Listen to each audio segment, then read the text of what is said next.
అదే RTV app వార్తల్ని క్షణాల్లో చదివే అవకాశం ఉంటుంది. ఒక న్యూస్ పేపర్, ఒక టెలివిజన్ ఛానల్ మీ చేతుల్లో ఎప్పుడూ ఉంటాయి.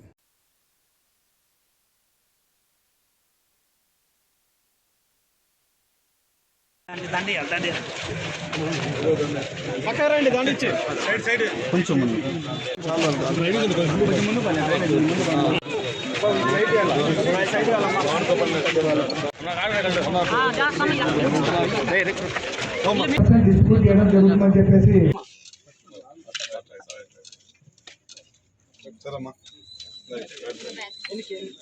ఈసారి మీ ఏరియాకి వచ్చినప్పుడు వేపించేస్తాడు మాది బాధ్యత.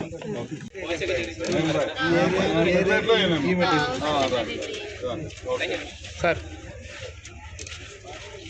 ఎంతసేపు పడుతుందమ్మా మీకు పంచడానికి? మొత్తం మీ కింద ఎన్ని ఇళ్ళు పంచుతున్నాము? మీరు 57 ఇళ్ళు. అది గంటల ముఖ్య నాయకులకి అదేవిధంగా లబ్ధిదారులకి గ్రామం కూడా నా హృదయపూర్వక నమస్కారాలు తెలియజేస్తూ ఉన్నా. చూసుకోండి.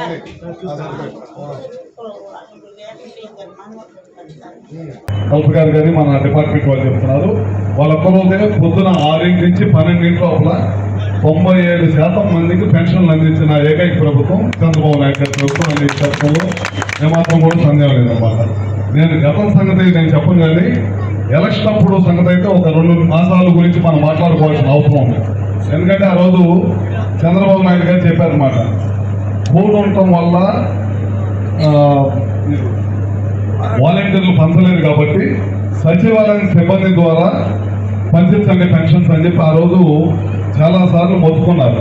కానీ 2 సార్లు కావాలని తెలుగుదేశం పార్టీ మీద కావాలని నిందేశారు అనేది అర్థమైపోయింది. ఎందుకంటే గడిచిన మాసంలో కానీ ఈ మాసంలో కానీ పెన్షన్ సచివాలయం సిబ్బంది ద్వారా ఇప్పిస్తే వాళ్ళు మొదటి రోజు 97 నుంచి 98% పంచడం అంటే అది సామాన్యమైన విషయం కాదు. అన్ని కూడా చేసి చూపించిన ప్రభుత్వం తెలుగుదేశం ప్రభుత్వం అన్నమాట. అదేవిధంగా వాళ్ళ రాష్ట్రంలో ఎక్కడ లేని విధంగా దాదాపు 68 లక్షల పెన్షన్స్ 1-2 రోజుల్లో పంచుతున్నాం.